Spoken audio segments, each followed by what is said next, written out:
time for fake friends. Too many people be calling my phone, but I never be picking it up. Got everyone that I need in my circle. Yo, c'est Daily Sweep, la chaîne qui balaye l'actu basket. On commence tout de suite avec le match 2 de WNBA Finals entre les Phoenix et Mercury et les Chicago Sky. Et Phoenix a égalisé, donc on est à 1 partout, donc 91 à 86. C'était un très très bon match à regarder. Joueuse du match aussi, Brittney Griner qui termine avec 29 points, 9 rebonds, 2 contre. Il y avait du monde à ce match, notamment les gars de Phoenix qui sont venus encourager les dames. Donc on avait Devin Booker, Chris Paul et Jay Crowder. On avait aussi Damian Lillard et CJ McCollum. On passe cette fois-ci au résultat de la nuit. Donc on avait les Sacramento Kings qui se sont déplacés chez les Lakers. Les Lakers qui se sont encore une fois inclinés. Donc ils ont perdu 116 à 112. L'homme du match c'est Terrence Davis avec 20 points et 6 rebonds.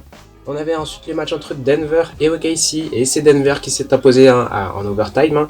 Marcus Howard termine homme du match avec 31 points.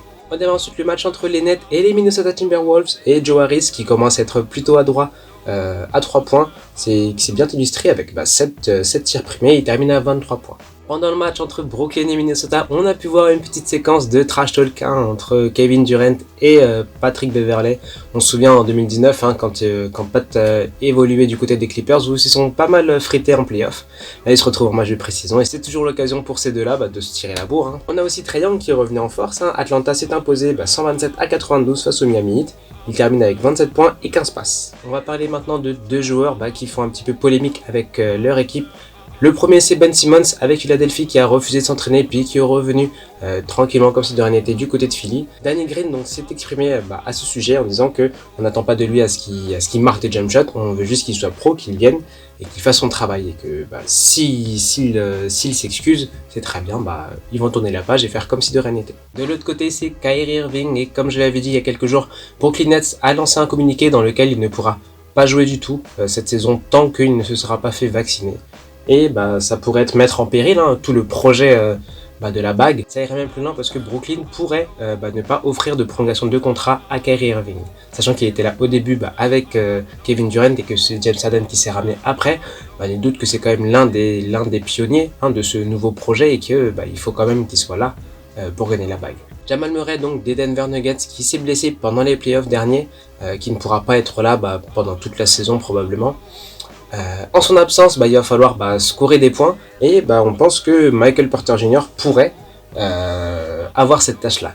Donc Jamal Murray s'est exprimé sur Michael Porter Jr. en disant que il pourrait gagner le trophée de meilleure progression de l'année. Avec Nikola Jokic à côté en tant que distributeur, il pourrait très bien marquer beaucoup de points et dépasser les 20 points de moyenne par match. On revient aussi sur des propos que Michael Jordan avait sortis en 2019 sur Stephen Curry quand on lui avait demandé si Stephen Curry était Hall of Famer, et il avait répondu pas encore. Là si vous me demandez tout de suite, donc en 2019, il ne l'est pas. Sachant que le palmarès de Curry était déjà sacrément fourni, il était déjà triple champion NBA, 2 fois MVP, et il est revenu sur ses propos en septembre dernier pour dire que finalement Steph Curry est bien sûr Hall of Famer, même first ballot. Pas de problème pour ça. D'ailleurs, qui pourrait le contredire Il a déjà le titre de meilleur shooter de l'histoire, il va dépasser cette saison le record de Ray Allen, probablement dans 2 mois. Steph Curry a encore d'autres objectifs en tête, notamment encore un titre avec Golden State Warriors. Peut-être pourquoi pas un MVP. Ensuite, regardez ces petites photos de ces stars quand elles étaient jeunes et qui se retrouvent maintenant en NBA. Donc on a Zion Williamson et LaMelo Ball quand ils étaient en universitaire. On a Jaylen Brown et Jason Tatum qui sont maintenant coéquipiers du côté de Celtics.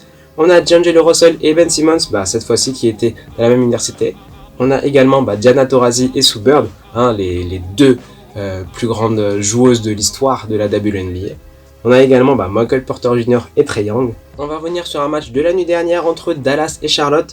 Je parlais de ce match parce que c'était un gros blowout, ils se sont inclinés. Dallas a marqué 127 points contre seulement 59 du côté de Charlotte. Et ça représente un déficit de 68 points, c'est le plus gros total de l'histoire de la NBA. Comme c'est un match de précision, ça ne comptera pas dans les records malheureusement, mais c'est toujours une bonne chose de se dire ça. Sachant que les Hornets cette saison veulent viser le play-in, peut-être même les playoffs directement sans passer par le play-in, ça la fout un petit peu mal. C'est une bonne piqûre de rappel pour se dire que il va falloir bien charbonner en saison régulière. Voilà, c'est tout pour aujourd'hui, je te retrouve lundi pour un prochain épisode. I'm just fucking lit, man, I'm just fucking lit. Drink a bottle of this shit, man, bottle of this shit. I'm about to write a hit, man, about to write a hit. No, I'm never